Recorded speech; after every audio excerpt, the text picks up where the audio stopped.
Hey, what's up everyone? Today I'm rolling with the two starters from Pokemon Colosseum, Espeon and Umbreon. Definitely one of my favorite games back in the day. It had that double battle system, which is the staple for Pokemon VGC. These two have a very special place in my heart. Funnily enough, I used to think Umbreon was really good, and now look at how cool it is. Ha! Yeah, more on that in a second. I'm going to play the entirety of Pokemon Gold version today with both of these Pokemon in separate solo runs to see which can defeat Red and reach the end of the game the fastest. I just can't use items or certain moves in battle. Check out the video description for more details. Let's talk about the yin and yang of our combatants. Espeon is a cat and Umbreon is a dog. Okay, maybe that's up for debate, but they are definitely both Eeveelutions introduced in Generation 2 at Pokédex number 196 and 197. To acquire them, you need an Eevee to reach maximum happiness during the day or the night respectively. Espeon is a Psychic type, and Umbreon is the Dark type, which was a new type introduced in Gold and Silver to bring balance to the very overpowered Psychic type from Red, Blue, and Yellow. Finally, like all Eeveelutions, they share the same base stat total. We'll talk more about the stats, type, and moves as we progress through the game. We're going to begin our journey with Espeon today. I'm going to name our Espeon Sun in this run since we can only evolve it during the daytime. Earlier I mentioned that Espeon is a Psychic type. You got your bread and butter here. It is physically weak with a low hit point, attack, and defense stat, but look at that huge special attack. It's even got decent special defense and speed. Since Espeon is Psychic, it doesn't have much to worry defensively, since it's only weak to Bug, Dark, and Ghost type moves. Really, it just needs to worry about the defense base stat itself. It's strong against fighting and poison, not very effective to itself and steel, and it can't touch Dark at all, unfortunately for us. How are things looking for Umbreon? Well, it's a Dark type, which was new in Generation 2. Oh boy, how exciting. So dark and mysterious, so I bet it's set up to demolish a Psychic type. I can't wait to see its attack stat. Oh, okay. That's disappointing. It has good HP and defense, but it has the same attack stat as Espeon. But I can buy that. Dark is special in Generation 2, so I bet its special stats are amazing. Wait, what? Oh, its special attack is worse than its attack stat. That's awful. At least the special defense is quite excellent, but what are we supposed to do? It's not like its speed is any good either. Umbreon is looking as defensive as a Nintendo fanboy right now. He's gonna have his work cut out for him. We'll go over just how bad things are gonna be after we finish the first few badges with Espeon. Anyways, how is Espeon gonna do in battle? Well, after that frantic phone call from Elm, we'll get to test that out in a showdown with the baddie, our rival. I did set baddie starter to Totodile since it will learn Bite later on, super effective to our Psychic type. Even with Espeon's strong special attack, we're pretty weak defensively, and only start with Tackle and Tail Whip. Since our Tackle attack isn't 100% accurate, we'll need to set up some Tail Whips to lower our enemy's defenses. We should make it out of this battle alive, but it's only going to be possible with the berry. It's baddie time. We're going to Tail Whip for a few turns at first here, then Totodile uses Scratch and scrapes off 5 HP. We stick with Tail Whip for a third time, and Scratch takes off 6. We're at orange health, so we get some back with the berry. We'll use Tackle now, which does a decent third. Scratch takes us back to 14. Tackle next turn doesn't miss, and it looks like Totodile has 1/3 left. We take Scratch, but we hit, and now Totodile is taking a nice little cat nap. By the way, I want to give a shout out to Bulby. He makes a lot of classic remixes, including that banger you just heard. Check him out, his channel link is in the description. Well, with that battle out of the way, Espeon is definitely going to have some growing pains. Let's head back to Elm's lab and talk to the police. We'll let the police officer know that the cat burglar is named Baddie. He won't be much of a threat for us today, even with Bite. From here, we'll set off on our journey and head to Violet City to take on the first gym. Although that first battle was a bit hairy, we're actually looking good for our run with Espeon, but we're going to have quite a slow start. Since most of the early moves we face are physical, we'll rack up massive damage while being limited to Tackle, Tail Whip, and Sand Attack until level 16. There we learn Confusion, and that's where the fun begins. Our Psychic attack will only continue to level up where we learn Psybeam at level 36 and then Psychic at level 47. Quick Attack and Swift are outclassed by Headbutt and Return, which are normal type attacks that we can learn early on via TM. Psych-Up will sync the opponent's stat changes to your Espeon, but it's not really useful for Espeon in a Pokemon Gold Solo challenge. Then there's Morning Sun. In Generation 2, it only heals a quarter of your health unless Sunny Day has been used, which, even after all that, only gets you up to half health. It's like Recover, but much worse. On the TM front, we'll get the aforementioned Headbutt and Return. Even though Espeon's attack stat is low, we need a coverage move that can hit Dark types. We do get Shadow Ball, but remember, Ghost is physical in Generation 2 for whatever reason. My rule of thumb to remember the physical special split before Generation 4 is to remember the Eeveelutions and the Dragon type. I wonder if they'll ever get around to making that one day. I'll say that it would be really nice to get another special attack, but we just don't. It's going to be Psychic type today. It's time we head to Violet City. We could face Faulkner here now. Instead, I'll opt for the experience at Sprout Tower, since I make it mandatory anyway. We're bulky enough with the Bellsprout and Grass type being special. However, we had a lot of setting up to do in the climb to the top, and it took quite a bit of time. By now though, we should take down Sagely, but the damage output is low, and I'm trying to conserve some berries for later, so best believe it's not guaranteed. I also hate using Sand Attack, but that and a combination of Tail Whip is what we'll need to succeed. I'll set up first turn with a Sand Attack. Bellsprout doesn't miss with Vine Whip though.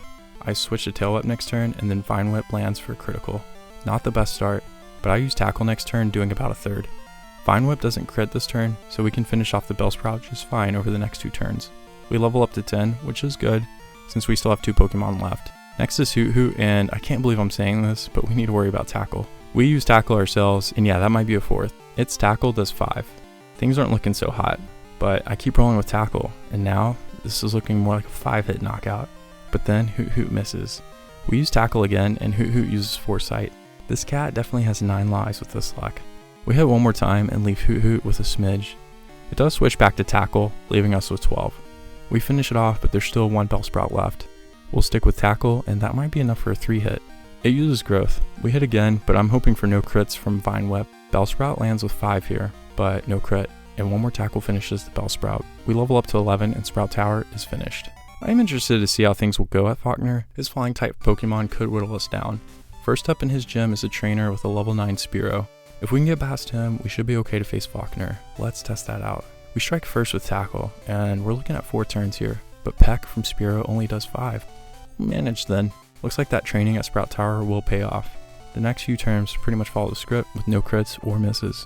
We can finish things off here and skip ahead to the battle with Faulkner. I will equip a berry since we could get blasted with Mud Slap, which will make this battle very tough. His first Pokemon, Pidgey, can be infuriating. Make it past that though, we should be good.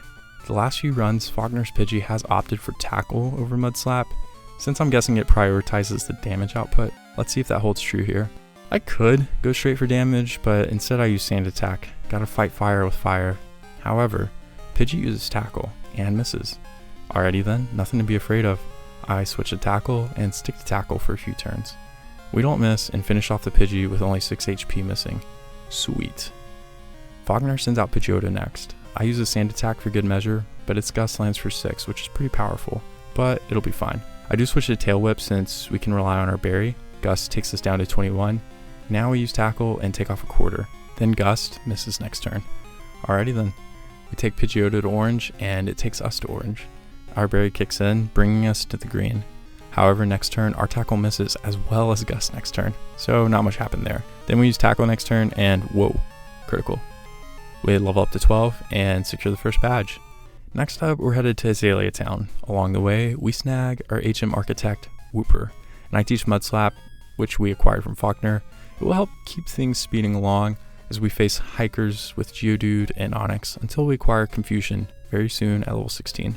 We can skip through most of the Slowpoke well. Things went fine, just slow since we only have Tackle or Mud Slap, but we finally hit level 16 in our battle with the last Rocket. Finally! After getting the KO on Coughing, we can learn Confusion. It's Psychic, so we get the same type attack bonus of 50%, but more importantly, we get to utilize our super special attack stat. With that, let's skip ahead and take on Bugsy. Yeah, he's Bug type and technically super effective, but there's only one move to worry about, Fury Cutter. Fury Cutter does build up each turn, but with Espeon at least, we don't need to worry. Bugsy sends out Metapod first. We use Confusion, and it's a one-hit. Next up is Scyther, since it does have a super effective move. We outspeed, and Confusion does less than half. Fury Cutter does quite significant damage, especially if it were to stack. We do live to see another day, and Confusion lands, causing, well, confusion, and takes damage. It does outspeed next turn, presumably with Quick Attack, taking us down to 2/3, but we finish it off and level up. I'm going to call it here with Kakuna up next. We smoke it with super effective Confusion, and Bugsy is Ash. We get the second badge and have one battle left before our first checkpoint. Batty 2 is up on deck. We've taken our sweet time getting here, but now that we have our claws on Confusion, we should clean up quite nicely this battle. Batty sends out Ghastly first. Since it's part poison, one Confusion banishes it to the Netherworld. Batty sends out Zubat next, which is also part poison, so we send it packing right away. Next is Croconaw, and it doesn't have Bite yet. Our Confusion does well over half, and Scratch leaves just a little HP off. We finish it off next turn and level up to 19. Baddie is beaten. It's taken about 20 minutes real time to get here to this point, which is a little slower than I expected. However, walling off Confusion until level 16 and leaving us with Tackle, Tail Whip, and Sand Attack does not bode well for quickness in the early game for Espeon. Getting through Sprout Tower was tedious. I don't expect many issues ahead. Umbreon's next though, and he gives me pause. When we pick up our Umbreon at Helms, I choose the name Moon. It's fitting in many ways, not just because of the theme difference, but also the stats and moves. I mentioned just how defensive Umbreon is. Its strategy is going to play out entirely different than Espeon. Perhaps the first baddie battle can give us some clarity. I set the starter in this run to be Chikorita. My theory is that since it's the most defensive, we're most likely to get poisoned or something. I don't know. And nothing really threatens Umbreon in terms of what the rival starter could be. Anyways, let's get into this battle. Since we can't do too much damage, I opt for Tail Whip. It uses Tackle and Hot Dog. That is not a lot of damage. I continue with Tail Whip and Chikorita uses Growl. Since we just got our attack lowered, I'll use it 2 more times, and 1 tackle misses from Chikorita. We finish with our last Tail Whip. Time to see what happens. Oh, that was not as much as I'd hoped. Looks like it's going to be a 4-hit knockout and potentially a really long run for Umbreon. We do eventually finish off Baddie, but what's ahead for us? For moves, it does mirror the same level up progression as Espeon. First is Pursuit at level 16, but it is 10 base power less than Confusion. We get Confuse Ray at level 30, which is not bad actually, since it's accurate. Feint Attack at level 36 is at least a better dark move at 60 base power, but still 5 less than the equivalent from Espeon. Mean Look is pretty much worthless since we don't need to worry about speed dropping our opponent. And instead of an equivalent to Psychic, Umbreon gets Screech at level 47. Screech is quite useful since it will lower the enemy's defenses by 2 stages in a single turn. Moonlight is the same story as Morning Sun, which is disappointing, and that's it. That's all it learns. There's no Crunch or any other strong dark type move it can learn. Yep. The TM front looks the same for Umbreon, with Rest and Return coming into the fold once again. Since we have to take a different approach, I will also mention TM3, Curse. It raises attack and defense at the cost of speed in a single turn. That move is like a man's best friend for Umbreon, but we can't get that until Kanto. Umbreon is going to have to get lucky to even have a chance at a good time today. It's going to take some time to set up and whittle down the opponent's HP. The difference between these two Pokemon strategy is night and day. Maybe, just maybe, Umbreon's, shall we say, unconventional approach brings more than meets the eye. In Violet City, I opted to take on Sprout Tower first again, just to build up a little bit of attack for Faulkner. However, we don't really have too difficult of a time. We did have to use Tail Whip for a couple of battles, but overall not in bad shape. We take down Sagely with way more HP than we had with Espeon. Let's see if the first gym leader gives us any trouble. We managed to get through the first 2 trainers with less than 20 hit points taken. I'm noticing I don't have to heal as much with Umbreon, which is good. Saving a little bit of time, I guess. Hopefully we'll be like Espeon 2 and not get hit with Mud Slap either. First up for Faulkner is Pidgey. I hit it with Tackle and we do about a third. It doesn't use Mud Slap and hits us for 5, but that's a crit. Wow, we're taking things well. We hit Pidgey again, and the next turn only does 3, so we finish it off next turn. It was a crit, but it doesn't matter. I could use that on Pidgeotto though. We'll stick with Tackle, and hey, what do you know? Only does about a third, but I'll take that. Gust only does 5, which is fine. Then we use Tackle again, and another critical hit. My goodness, we're getting lucky today, aren't we? We take another Gust just fine, and then we knock out the Pidgeotto next turn. We level up to 12, and that's it. That was nice and easy. It's on to Azalea. On the way, I do pick up another Ooper, and this time designate it to be our HM Engineer. Thanks, buddy. We'll skip ahead to Bugsy. Just want to mention I did teach Mud Slap. When I level up here, I can also learn Pursuit. So I do have Sand Attack and Mud Slap there at the bottom, but I actually need both, and I'll explain why. So first, I'll teach Pursuit in place of Tackle. We need Pursuit, obviously. It's the best attack we'll have for this battle and the rival battle since we need to hit Ghastly hard. I need Tail Whip for later after I get to Goldenrod City, so take note of that. And okay, for Sand Attack, even though it's a ground type move, it can hit flying types, which Scyther is. Whereas Mud Slap can't hit flying types, but I still need it for some of the Magnemite we'll face for a while. Don't worry, I'm not going to hold on to it the entire game like I did for Skarmory, but I will need it for a few more battles. Remember how Scyther has Fury Cutter? Yeah, we can't let it get that ball rolling or we won't get past Bugsy. I'm curious to see how it plays out. But first for Bugsy, of course, is Metapod. We don't even do half, but Metapod, of course, goes for a washed shooting guard. And as you know, Pursuit is special, so it doesn't matter anyway. We leave Metapod with 1 HP left, I think, and Tackle does 2 to us. Alright, we get another critical hit to end the first Pokemon, so maybe we can keep that up with Kakuna next. Alright then, we do well over half with Pursuit on Kakuna, but it uses Poison Sting. We're very lucky to not get poison there, and then we get another critical hit to end the Pokemon. Alright, we really needed both of those for Scyther. As Scyther comes out, I switch to Sand Attack, but we're outsped and Fury Cutter does 8, manageable for now. Our Sand Attack lands, so let's see what happens next. It misses and we land another Sand Attack. Scyther uses Quick Attack but misses. This is uncompetitive at this point, but we'll use one last Sand Attack for good measure. We switch to Pursuit next turn, but Quick Attack lands, better than Fury Cutter. It lands a Leer on this next turn, and Pursuit still yet doesn't take Scyther to half. And Fury Cutter lands next turn. Pursuit does a little bit more. Fury Cutter next turn misses, so now we have Scyther in the red. Quick Attack does take us below half, but thankfully we knock out Scyther, level up to 18, and take the second badge. I feel disgusted, but Umbreon naturally learns Sand Attack, so what can you do? Now we have one more battle before we clock in our first checkpoint with Umbreon. Baddie 2. He sends out Ghastly first. With Pursuit, we might not get a one hit, but we crit. I'm thankful for that because we don't want paralysis. Next is Zubat, and we can't knock it out in one hit with Pursuit. It tries Supersonic, but misses. We still can't knock it out, and Leech Life lands with 7 damage from a critical. We'll just have to manage. After knocking it out, we have to face Bayleaf. Umbreon does move first and takes about a 1/6 off Bayleaf. It poisons us, which is not good. Next turn takes Bayleaf to about 2/3 health. We take poison damage, then just damage from Razor Leaf. It does have a high crit ratio, but we're spared here. Pursuit seemingly does less damage here, and poison plus Razor Leaf is draining our health quickly. We do get that berry to kick in though. Now we take Bayleaf to red. Poison keeps draining us, but now we get a Growl. I'll take that. We finish Bayleaf next turn. Baddie is down. So we're moving on to the next part through Ilex Forest and onto Goldenrod. Umbreon clocks in around 19 minutes. We're nearly a minute ahead of Espeon, but things are only going to get worse for our Umbreon while I expect Espeon to pick up the pace. You know, yin and yang stuff. I don't expect much synergy for future splits. Anyways, let's swap back over to Espeon to see if there's anything that can slow it down on the path to collecting the 4th badge. We'll head into Ilex Forest now with Espeon. Although we didn't have an ideal start with this Pokemon, I do think we can make up some ground. Next gym is Whitney, and she does have a Miltank that can damage us with Rollout, not to mention the damage stacks each turn. Confusion is going to be quite strong combined with a few Sand Attacks. I think we'll make it. On the way, we'll pick up our HM8 Oddish since we need to be able to use Cut and Flash. I'll also pick up the TM for Headbutt so we can upgrade Tackle if needed. I'll also get our radio card in Radio Tower and the bike at the bike shop since we'll need those for Kanto.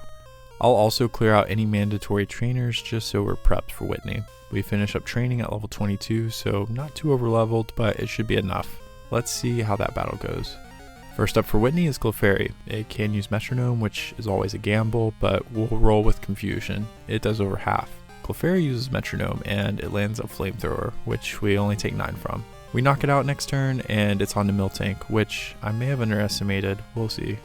We are faster than Miltank, which has deceptively high 100 base speed and use Sand Attack.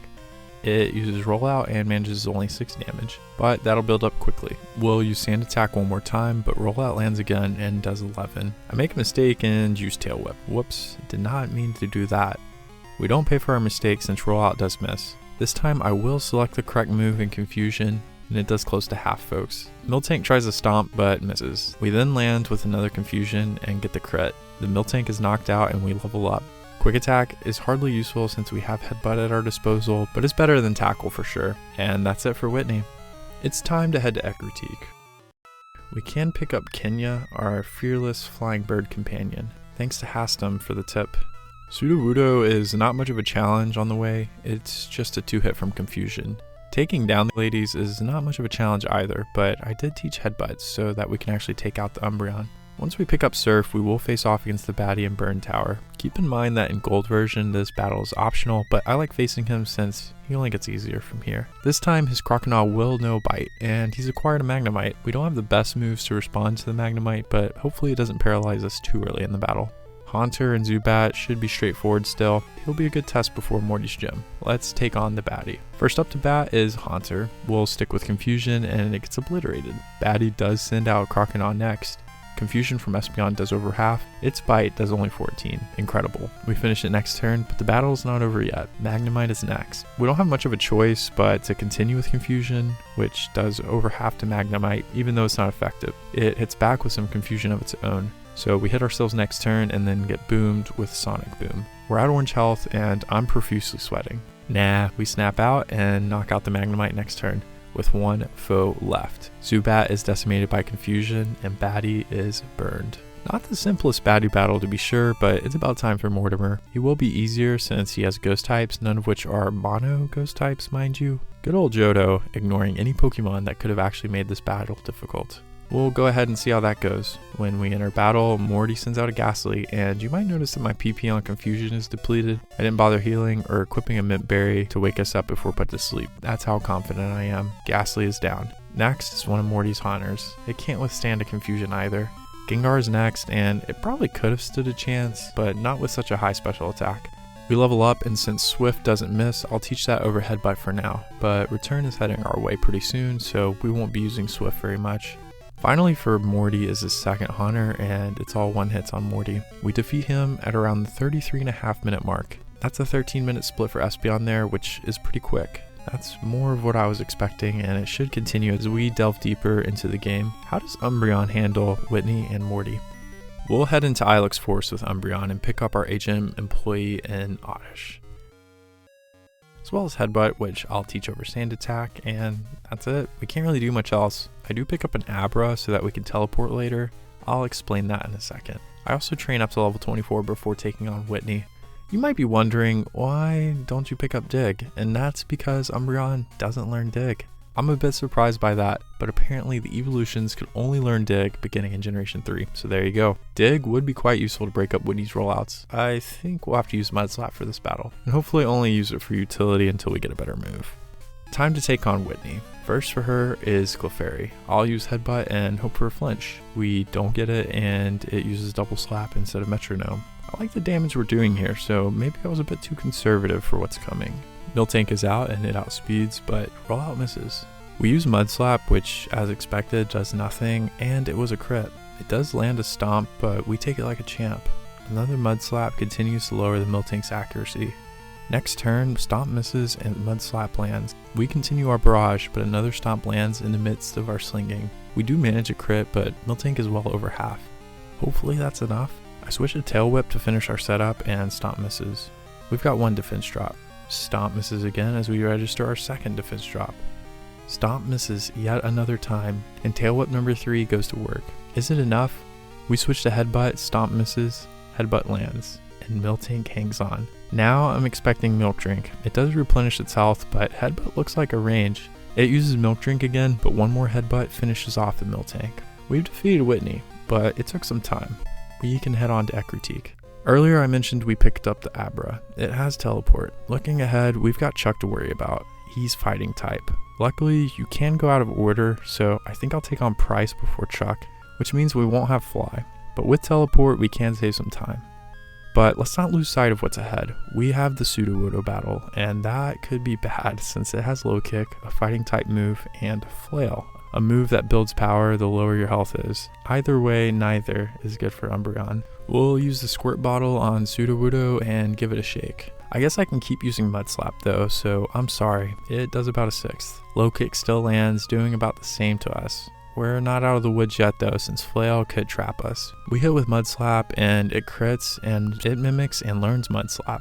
We switch to Tail Whip to set up the Headbutt, and it uses Flail and misses. We use Tail Whip again, and it uses the mimicked Mud Slap, which fails to land. We use Headbutt, which does not do much. Probably should be using Pursuit, but Rock Throw misses, and Headbutt knocks out the Sudowoodo. Alright, time to take on Baddie. It really shouldn't be too difficult, it might just take some time.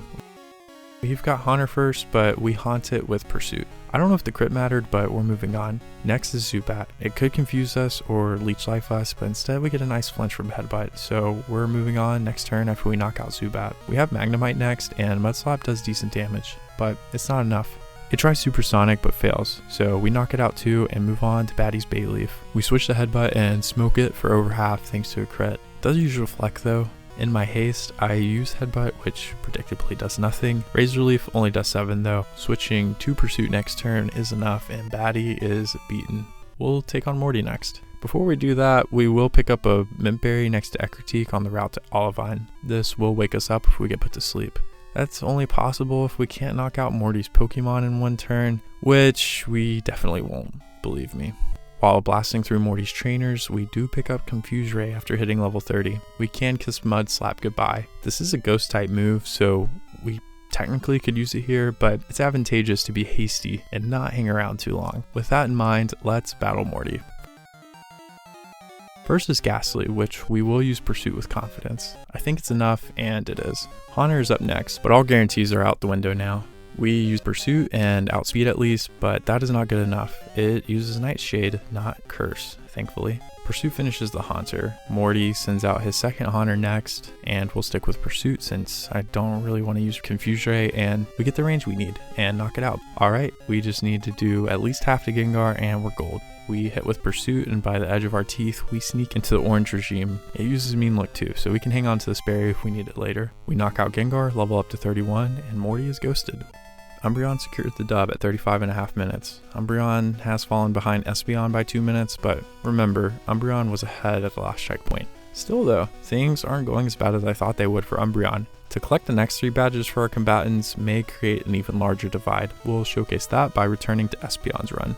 So at this point of the game is where we can branch off in Johto. There's Chuck, Jasmine, and Price, but they can be done in any order. For Espeon, it'll be fine to go with Chuck first, but we'll skip Jasmine and take on Price.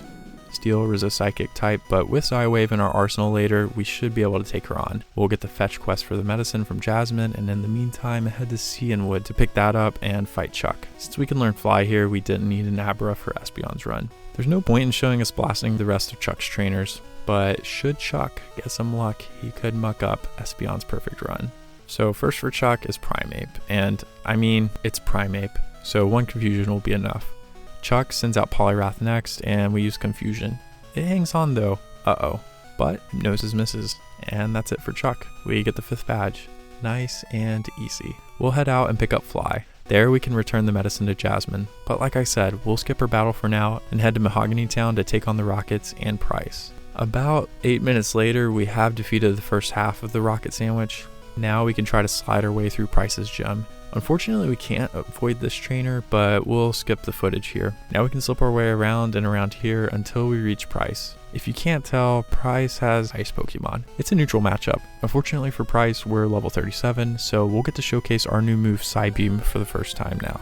First up for Price is Seal. It does have some bulk, so it actually doesn't go down in one turn. It uses Icy Wind and misses. We seal the deal with Seal. Next up is Dugong, and we stick with Psybeam. To make matters worse for Price, it got confused and hits itself. We down the Gong and level up. So far, we've gained HP in this battle. Then Price sends out Piloswine.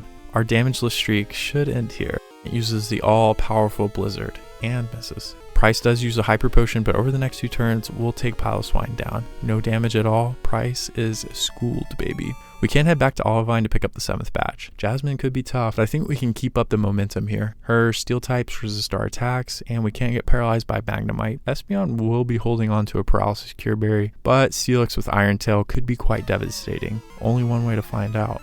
First for Jasmine is a Magnemite. We will use Psybeam since that's our best bet. It hits, but it isn't enough. It tries Thunder Wave but misses. Well, that's one Magnemite down. Next is another Magnemite. Psybeam still leaves Magnemite in the red. This time Thunder Wave does land, but our berry cures our status. We move and take out the last Magnemite. Now is the big boy.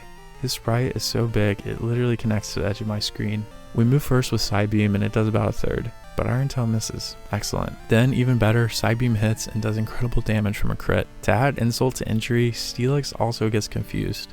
It tries to move and it hits itself. Jasmine really needs some refinement. Espeon's gotten 7 badges in about 50 minutes. We're heading to Goldenrod to finish off Team Rocket, then going to get the 8th badge and take on the Elite Four. Can Umbreon, the underdog, rise to the challenge?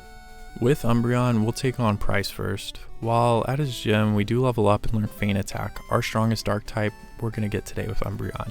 It's good timing. Let's try to bully Price. First is Seal, and we didn't need to heal before this battle, just watch. We try out our new attack, which does a little more than half. I'll take that with Umbreon. Icy Wind does 4. Yeah, 4. We knock it out next turn and move on to Dugong. I'll use Confuse Ray first. It tries to work through the confusion and does, hitting us with an Aurora Beam for 12. I switch back to Feint Attack and do about a quarter. Dugong does not make it through the confusion, doing some legwork for us. Feint Attack leaves Dugong within striking distance. It snaps out of confusion and it hits with Aurora Beam. However, one more Feint Attack finishes off Price's second, and now he gets to try Piloswine. We switch back to Confuse Ray and it gets confused and hits itself.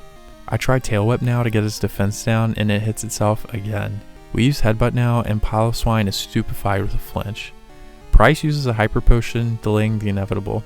Headbutt takes Piloswine right above half. Another Headbutt leaves Piloswine in critical condition. It does manage to work through the confusion and hits us with Fury Attack, but Price does not heal, and Umbreon ices Price. After receiving the Glacier Badge, we will quickly now head to Cianwood City to face Chuck. Although Chuck's gym is the fighting type, we can handle his trainers with a bit of patience and some confusion. I'll probably use that strategy with him too. I'd like to see Umbreon live to see another day, but 1 or 2 dynamic punches could end it all here. I'm holding a berry that can cure confusion, so fingers crossed. First for Chuck is Primeape, and I use a Headbutt since a flinch is the most beneficial in this scenario. Or a crit. So on to the next, which is Poliwrath. I switch to Confuse Ray. Since even a crit is unlikely to take it down, it hits itself. I continue with the Headbutt strategy, but we get neither a flinch nor a crit, and it uses Mind Reader. So now it's guaranteed to land a dynamic punch if we don't finish it next turn. We Headbutt again and take it deep in the orange, but it doesn't flinch. It snaps out of confusion and lands with Dynamic Punch. Despite all of that, we only lose a third of our health. Since I'm holding the Bitter Berry, we're set. We use Headbutt and Chuck plays dead. Finally, we have Jasmine. I'm not really sure how this is going to go. If we can make it past the Magnemite with good health, Tail Whip should take us across the finish line. It's going to take some time though. I'll let Umbreon hold a Paralysis Cure Berry, but there's still 2 Magnemite to get through. Let's try it out and see if we manage. First for Jasmine is Magnemite, and I feel like Headbutt is again our best option if we can't get a flinch. We don't do that much damage, but we do get the flinch. Okay, might as well keep it up. Headbutt again, and we do get the flinch. Very nice. So we knock it out next turn. I realized that was pretty lucky, so when the next Magnemite comes out, I'll confuse it. In the midst of its confusion, it hits itself. I switch to Headbutt and hope for a flinch or a crit. We don't get anything, but in confusion, it hits itself once again. Wow. We get the knockout and manage to hold on to our berry, which these are not plentiful in a single playthrough. For Steelix, we'll confuse and set up Tail Whip. The first turn in confusion, it hits. We secure 1 defense drop. In confusion, it manages to sneak an Iron Tail through. That does about a 5th. However, we don't get a defense drop ourselves, so I'll take that. We secure a 2nd defense drop, but Steelix snaps out of confusion and misses. Whew. We'll need to drop another Confuse Ray on it just to be safe. However, it gets off another Iron Tail, yet no defense drop. Alright, we switch back to Tail Whip and secure a 3rd defense drop. Confusion luck falls back in our favor and the increased damage from the defense drops is welcome. I try Headbutt, which doesn't do very much given the circumstances, but we get a flinch. We try another Headbutt just to test our luck, and indeed, the luck is tested. Steelix snaps out of confusion and Iron Tail takes us to orange. We hit with Headbutt and Steelix could be in our sights. It uses Screech now that we're in range as well, but it misses. Can we get the knockout? No, not yet. Jasmine uses a Hyper Potion. We might get our first reset here. We have to start all the way from the top. After a turn of Headbutt, I switch back to Confuse Ray. We hit with Iron Tail and things are looking grim. I try Tail Whip again just to squeeze out a little more damage. We get a hit from Confusion on Steelix, but it's still green. Headbutt takes Steelix down to orange and it could be in range. Steelix hits itself again and that definitely puts it in range now that it's red. One more turn and we knock it out. Umbreon acquires the 7th badge, but it had to work for it, that's for sure. Umbreon finishes this checkpoint at the 55-minute mark. Its battles take a bit of setup to get going, and we had to take a bit of a slower path fighting Price first. But really, it's not far behind, only 5 minutes. However, with the last gym and the Elite Four coming up, and the lack of firepower, there's only so much it can do before it gets overwhelmed. Some dog days are ahead. I'll change over to Espeon just to see how it fares against Claire and the Elite Four. After clearing up Team Rockets, we'll continue on our journey to get the 8th badge. We can pick up the pink bow here from Marie. This will boost our normal type attacks like return by 10%. On the way to Blackthorn, we'll pick up our HM employee Poliwag. He can learn Surf, Whirlpool, and Waterfall, which is useful since Wooper can't learn Waterfall. And in the Ice Path, we'll pick up the TM for Rest, an essential move to keep us alive later on. Well, it's been a while since our last battle with Espeon. While fighting Team Rocket, we got the move Return, which replaces Swift. Return essentially has a 102 base power when you have maximum friendship. So it's one of the strongest, no downside moves in the entire game. It just works. I'm also showing this battle because we'll level up here and learn Psychic, Espeon's ultimate move. It's pretty much game over from here for anyone foolish enough to stand in our way. Except Dark types, which we have to worry about later. Alright, time for Claire and her 3 Dragonair plus Kingdra. I'm not expecting any issues with Psychic in our bag of tricks. Let's get this 8th badge. I mean, look, it's pretty much going to be a clean sweep until Kingdra. We use Psychic and the first Dragonair comes and goes. Next is the second Dragonair and it bites the dust to a Psychic.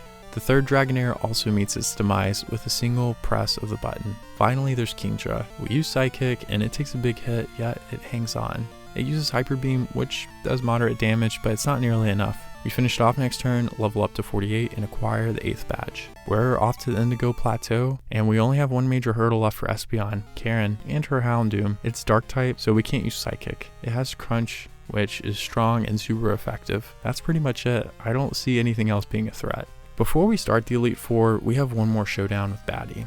Poor old Batty. Shall we? Batty sends out Sneasel first. It's another Dark type, so we are forced to use Return. We do manage a single knockout. Golbat is up next, and since it's part poison, a simple Side Beam ought to be enough. On to the next, which is Magneton. Switching to Psychic this time gets it to red, but it doesn't actually knock it out. It uses Sonic Boom. Okay, I switch to Return to preserve some PP. Haunter's next, and using Return earlier was a mistake since I choose it again here. It uses Curse, so maybe we'll reset here. We get the knockout next turn of Psychic and no Curse damage since we knock out the opponent's Pokemon in the same turn. Kadabra is next. I expect it to go okay and we use Return to knock it out in one hit. Still no Curse damage. Finally there's Feraligatr, so we switch back to Psychic and yeah, it's a one hit. Batty hopefully has learned his lesson. I'll train for just a few minutes to get Espeon to level 52 and we can take on the Elite Four.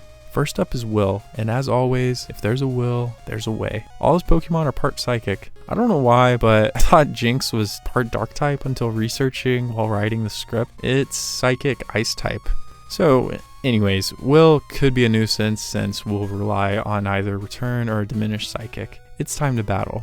First is Xatu. We use Return and it goes down to red and hangs on. It uses Psychic, which does only 16 damage. However, it does lower our special defense, which could be bad. We'll see. We knock it out and next turn Will sends out his other Xatu. I try Psychic since Return will be a 2-turn knockout anyway. It does a little bit less than Return. Will responds with a Confuse Ray and we hit ourselves in confusion. It follows up with a Psychic, but no special defense drop this time. We snap out of confusion next turn and finish it off. Next up is Jinx. While I was under the wrong impression of its type, coincidentally, it doesn't have good defense, so Return should and is enough to take it out. Next is Exeggutor, and I understand it's a bit more defensive, so I think Psychic is the best choice here. It does right around half. It returns with a Psychic of its own. We're in the orange now. We finish it off next turn with one foe left. It's Slowbro. Like Exeggutor, Psychic is our best choice here. It does about the same as last time. Slowbro uses Amnesia, which complicates things slightly. I switch to Return and at least Slowbro with probably 1 HP, but that's not 0, so it moves to Psychic. We hang on and finish off Slowbro. We've willed our way to victory, but certainly not in the most reassuring way. Cleaning up ourselves a bit is needed, but we should land on our feet quite nicely against Koga. Most of his Pokemon are poison, and although we're weak to bug types, there aren't many bug type moves in Generation 2, so we should have no problem with them. I'm ready to get this show on the road. Koga will send out Ariados first. It's part poison, so I can just use Side Beam. It's more than enough to knock it out. We level up to 53, and next up is Fortress. This guy is the only one that can resist our attacks. Best bet here is Psychic. It does more than half, and as expected, it uses Spikes, which is useless against us in a solo challenge. We can finish it next turn. Next is Venomoth, and it's like Ariados as it's part poison. I switch back to Side Beam to preserve our Psychics and take it out. Koga sends his ace out after an Crobat, but we switch to Psychic and Outspeed, securing a single turn knockout. Finally is Muck. Good old Muck can't handle a Psychic either. Koga is cooked. Next up we have Bruno. Bruno has fighting types and an Onix. Yeah, should be straightforward. Just need to replenish Psychic's PP and we're off to the races. Bruno might pose a challenge to another Pokemon, but not Espeon. Bruno time. Hitmontop is first, and I use Psybeam knocking it out. Onix is up next, and we'll stick with Psybeam, taking out Bruno's best. Okay, I'm kidding, but Hitmonchan is next. It could survive, maybe, but not today. A single Psybeam is enough. Bruno sends out his real ace Machamp. I have to switch to Psychic now, but in doing so, we secure the KO on the biggest threat. Finally, there's Hitmonlee, and switching back to Psybeam is not risky, knocking it out hard and fast. Oh Bruno, cat got your tongue. I'm worried about the next battle though. Karen could give us a reset here. We don't really have a fast way to knock out her Umbreon, which Karen will use first. It can hit us with Sand Attack multiple times. Add that inconsistency with trying to take down Houndoom later with Return, and we might be toast. I can teach Rest over Psybeam, but Rest is really only useful in the battle with Lance. All we can do now is try. Karen sends out Umbreon first.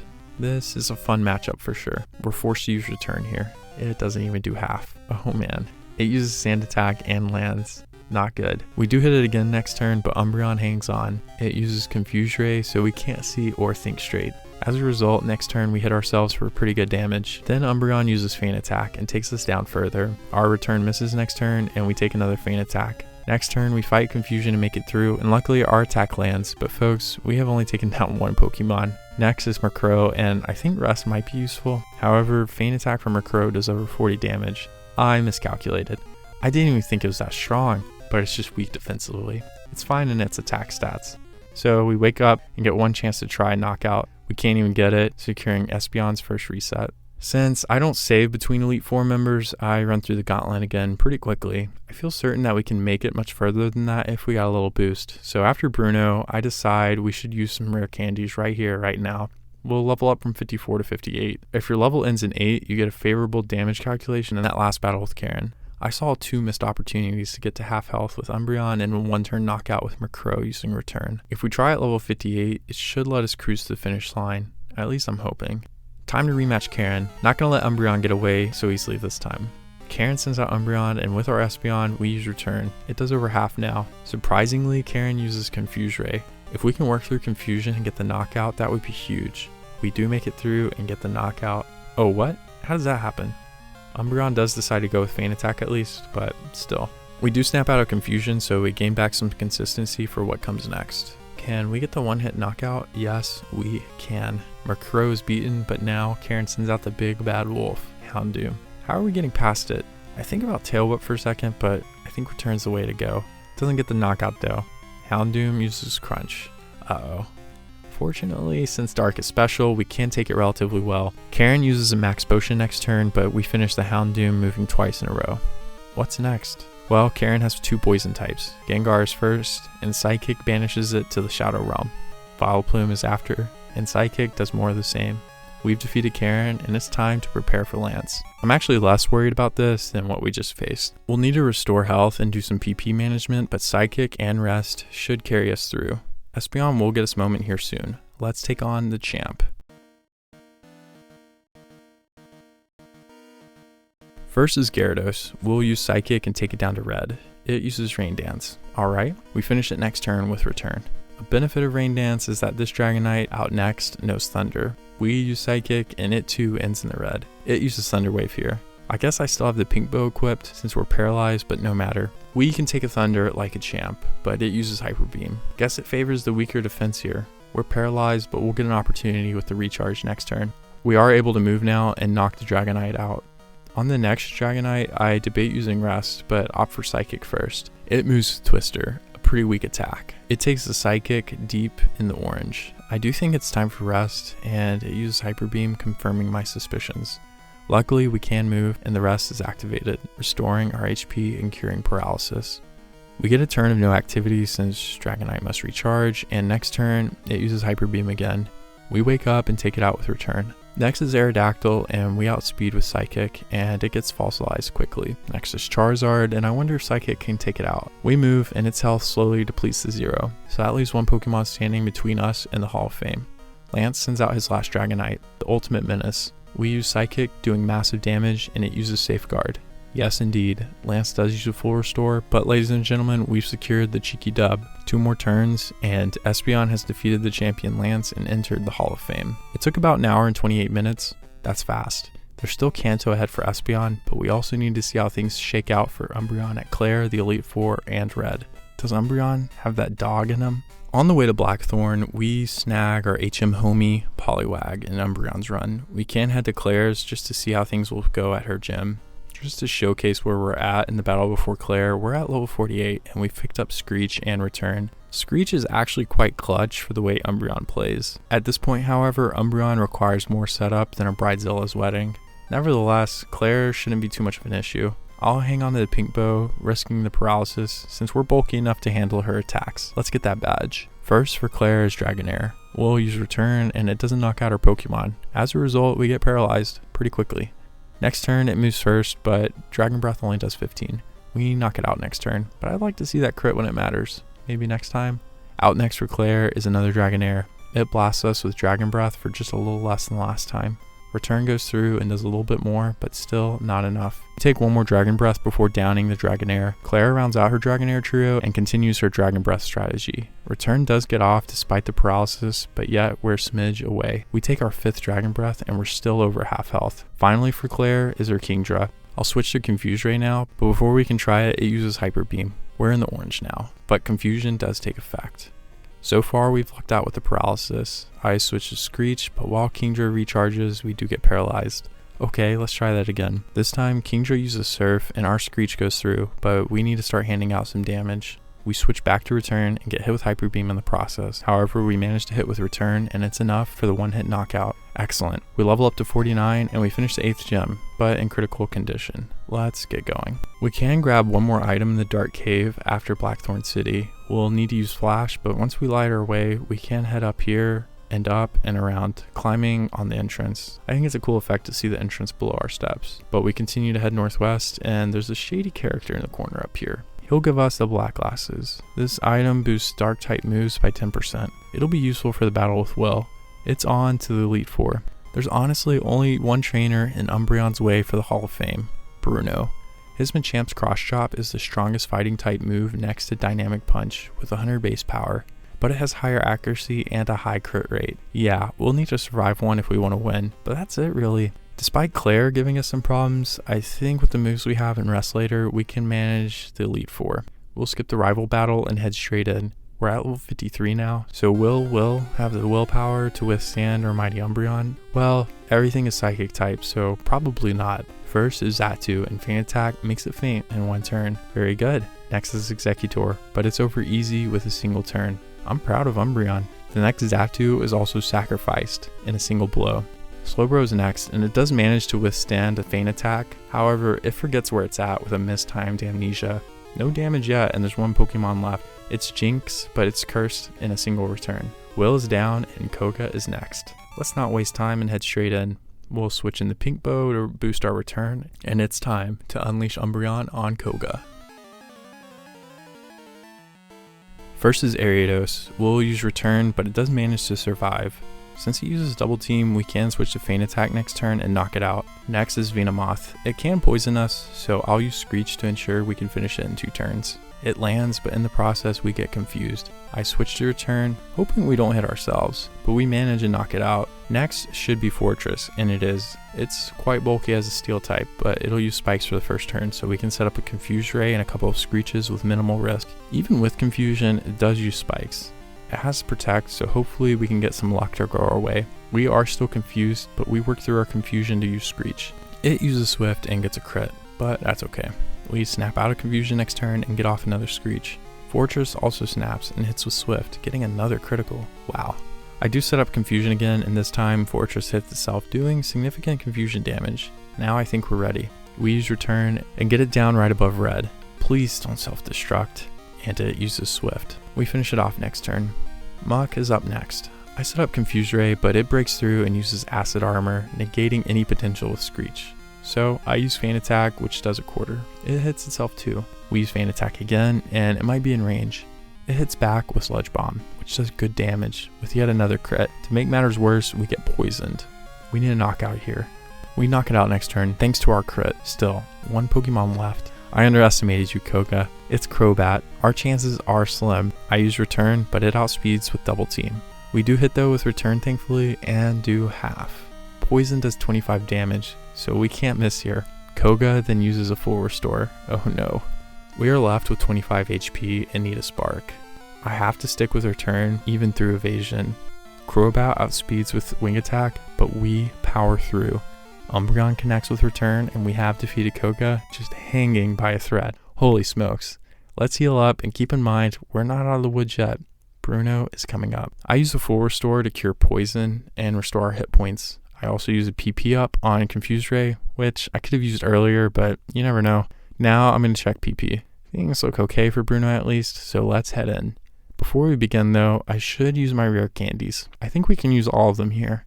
I don't think we'll need any of these later in the game. If we can get past him, we're gold.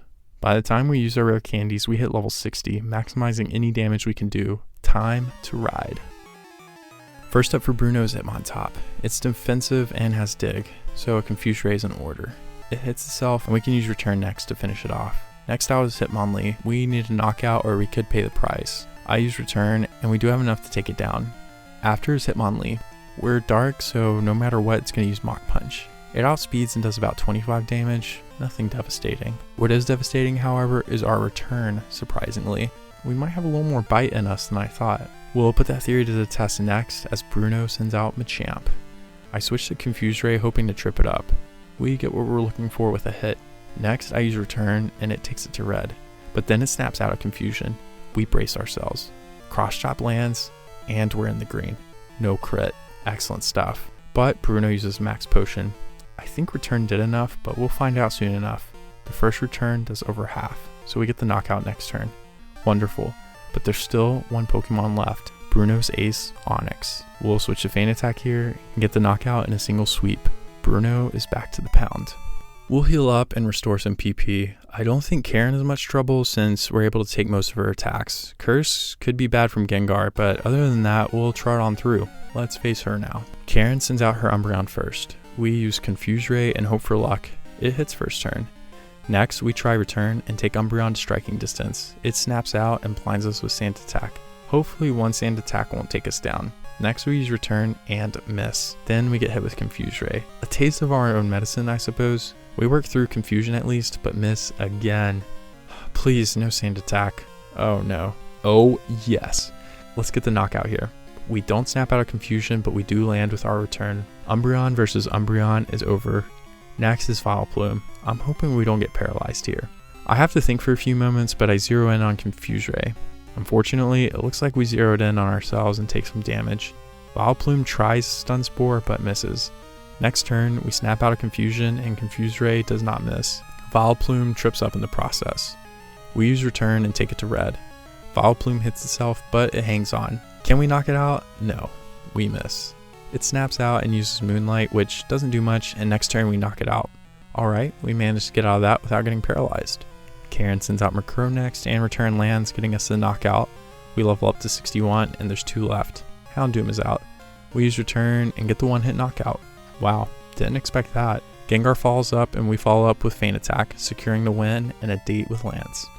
Some final preparations are in order. I'll teach Rest. What move am I getting rid of? Well, Feint Attack. There are no mandatory battles with ghost types remaining in the game. Then we'll restore some PP and head straight in. We got this. Lance will meet his match. First for Lance is Gyarados. We should have a 2-turn knockout, so I use return. It takes it under half and it uses Rain Dance, setting up the Dragonite with Thunder next. We finish it with another return. For the next Dragonite, I'd like to get through with no damage, so I use Confuse Ray first. It hits itself. Then we use return and take it well within range next turn. It snaps out of confusion though and uses Thunder Wave, which misses. Alrighty then. We knock it out next turn.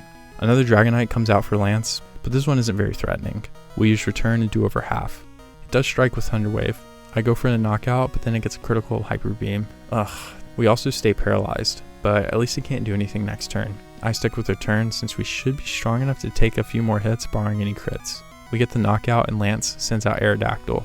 I'm not too worried as it moves with Ancient Power, taking us below half. We use Rest, and hopefully we can come out on the other side without too much health lost. It uses Hyper Beam for about 33 damage, so it gets to recharge next turn. After that, we wake up and use Confuse Ray. It hits itself in confusion.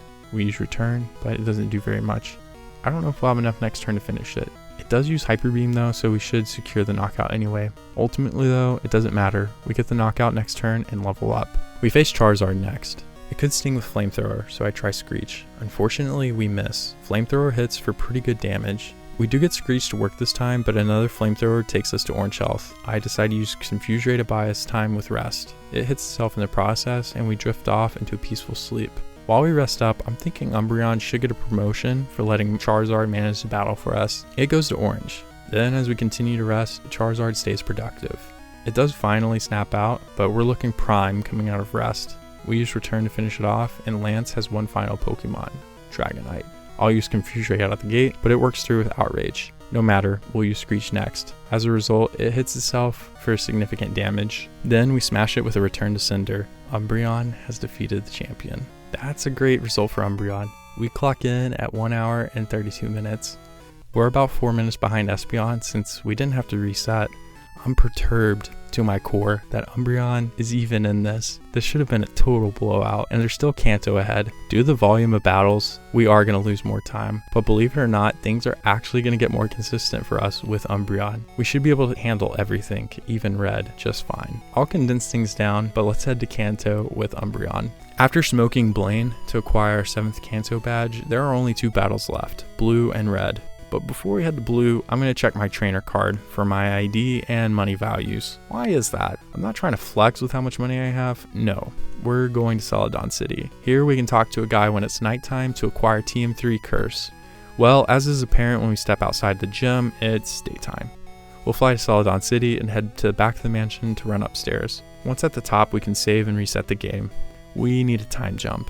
Now, with our values at hand, we can press down, select, and B simultaneously. We're then prompted to enter a password by this mysterious menu. What is the password needed exactly? If you head to SciPokeys.com, under the Gold, Silver, and Crystal tab, there is a time change page. Here, you can enter your name, trainer ID, and money, and then the password needed to enter the time change menu can be generated. Keep in mind that this is only possible in Gold and Silver versions, another reason they are superior. Once we enter the password we generate from SciPokeys, the game starts as normal, except a message to set the time when we select our save. So I'll roll back the clock and enter here to talk to another shady character to pick up Curse. Curse will raise Umbreon's attack and defense at the expense of speed, which is fine with me. We'll need the firepower to make it through red later. With Curse in hand, we'll take on blue. I've attached leftovers to Umbreon, but held off on teaching Curse for now. Time to face blue. First is Pidgeot. Since it has Mirror Move, I'll just roll with Return instead of any setup. It uses Wing Attack, but we should be alright. We gain back some HP with leftovers. We finish off Blue's first Pokemon. He sends out Rhydon next, and I will need to set up now. I'd like to avoid Sandstorm, so I confuse it first. It smacks itself, and we gain back some health. I use Screech next to lower its defense, but it manages to work through the confusion and set up a Sandstorm. It's annoying that this animation made it through quality control, while the other weathers are simply text-based. We'll continue setting up with Screech, which lands. Rhydon manages to work through the confusion again, but Fury Attack is not worrisome. Anytime Sandstorm happens, we gain back some of our HP through leftovers, so it just slows things down. Next turn we max out on Screech, which, trust me, we need. Earthquake does less than expected though. Rhydon is pretty strong. We switch to Return next, and it does do decent damage, but keep in mind, we've cut Rhydon's defense to like 25%. We get hit with another Fury Attack, and Sandstorm takes more damage, while Leftover heals slightly. Next turn, we finally knock out the Rhydon and level up to 69. Gyarados comes out, the Sandstorm subsides thankfully, and Leftovers gives us a little daylight. I use Confuse Ray first, and Gyarados can't muster through hitting itself. Next turn, I set up a Screech, but it does avoid the confusion, blasting us with Hyper Beam. Our health is starting to look a little weak, but I'll skip Rest for now, and finish off the Gyarados. Next up is Arcanine, and I'll use a similar strategy. Confuse Ray first. It lands, but so does Flamethrower. I still think we're okay though, so we can use Screech next. As a result, when it hits itself, we take off a nice chunk. We finish it off with the turn, and there's 2 Pokemon left. Exeggutor is next. It'd be nice to still have a Dark type move, but we'll manage. I use Confuse Ray again, but it works through using Solar Beam. I try Screech next turn, but that fails too. Uh-oh. It works through confusion and blasts us with Solar Beam. We take it like a champ, and I try Screech again, which fails. Holy Toledo. Executor snaps out and sets up Solar Beam. I try Confuse Ray again, but it doesn't work, and Solar Beam takes us to red. I'm just trying to finish this battle, man. I use Screech and it finally lands. Still, Executor works through Confusion. I know that Return won't knock it out, but maybe Confusion Luck will help us through. It doesn't, and Solar Beam hits, taking us down to 5. What a tank. I try Return again to get the knockout, but Blue heals. We can keep using Return. I go for the knockout, but Blue heals again. Jeez. This time though, Blue does comply, and we get 2 turns to knock out the Executor. There's still 1 Pokemon left, Alakazam. It can't hurt us, plus we outspeed anyway, and Return is enough for 1 turn. Blue is beaten. That took way too long, but perhaps you can see why Umbreon might have had a slower time, not necessarily a harder time in Kanto, but I'm not worried about red. We'll head to Mount Silver. I rounded off Umbreon's level at 70, and I'll teach Curse over Screech.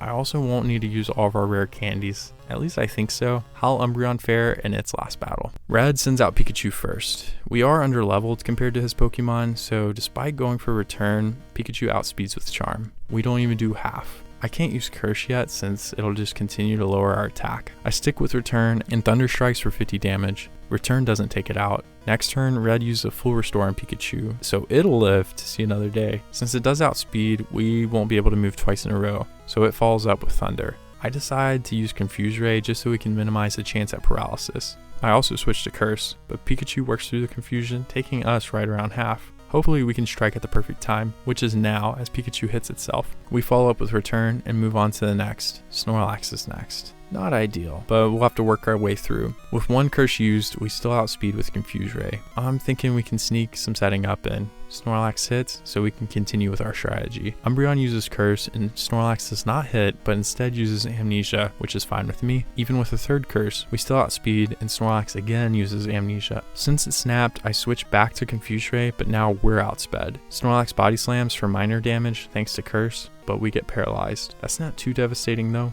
However, we're unable to move. Snorlax body slams again, and we're paralyzed again. We get slammed 1 more time, but Confuse Ray works out. I switch back to Curse. Even with Confusion, we take another body slam, but Curse goes through. Sticking with Curse, Snorlax hits itself. Body slam hits, and we get off 1 more Curse. We're at the point of no return with Snorlax. We'll take less damage than it can dish, unless it crits. I switch to Rest next turn since I want Paralysis cured for consistency. Gotta let sleeping dogs lie. While we get hit over and over with Body Slam, we have nothing to fear. Once we wake up, I go for Return. It's not enough. Snorlax rests, but we can knock it out over the next 2 turns. Just because we beat Snorlax though does not mean it's over. We have special attackers the rest of the way. Venusaur is next, and it outspeeds, but uses Sunny Day. We can knock it out next turn. It uses Synthesis instead of attacking.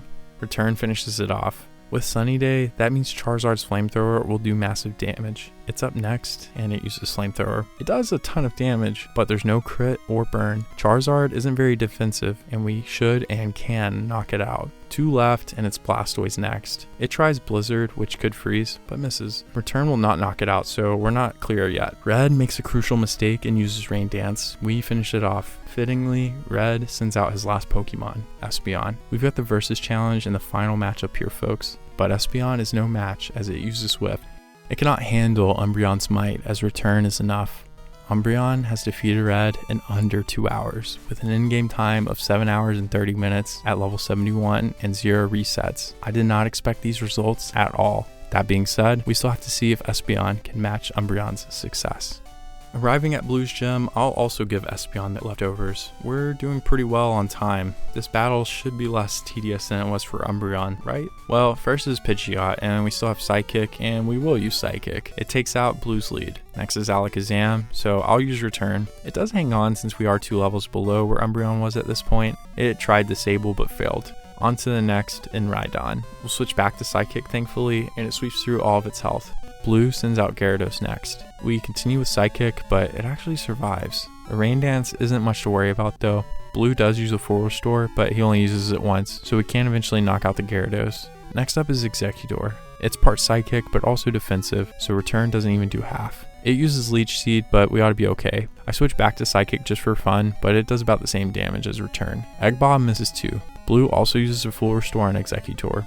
We are able to maybe get in range with 2 returns in a row, but Leech Seed is quite a nuisance. Executor goes for Solar Beam, which should do nice damage if we're unable to knock it out. With another return, we are not able to knock it out, and Solar Beam takes us well within critical health. We can knock it out next turn.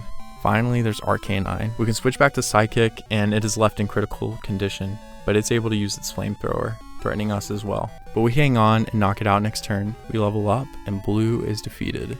Felt refreshing to have a battle with less setting up to do. It was a little uncomfortable though. Now there's just one battle left with Red. I don't think there's much left to do. We can roll in with the moves we have. The only worry is Snorlax, since it can use Amnesia, but Espeon has quite a bit of firepower. I haven't mentioned it much, but Espeon also has Tail Whip as a backup, so if all else fails, we can combo that with Return. I'll use the rest of the rare candies to give us a little boost, and we'll head in at level 73. Let's do this. First is Pikachu. Unlike last time, we're strong and fast. Espeon's Psychic strikes first and takes it out. Red sends out Espeon next. We switch to Return, which does get it to half health. Red's Espeon uses Psychic, which does little. It had Reflect, so I'm surprised it didn't use it. With that said, we knock it out, giving us some flexibility. Red tosses out Snorlax now. We use Psychic, but Snorlax brings a high special defense to the table. We do about a third. It follows that up with Amnesia. I stick with Psychic, and that leaves Snorlax with a third left. It uses Body Slam. Fortunately, we make it out unscathed and still in good health. I switch to Return next turn, and it does decent damage. Another Body Slam incoming! No crit or paralysis though. I expect Snorlax to rest, but it doesn't. We knock it out. That's big time.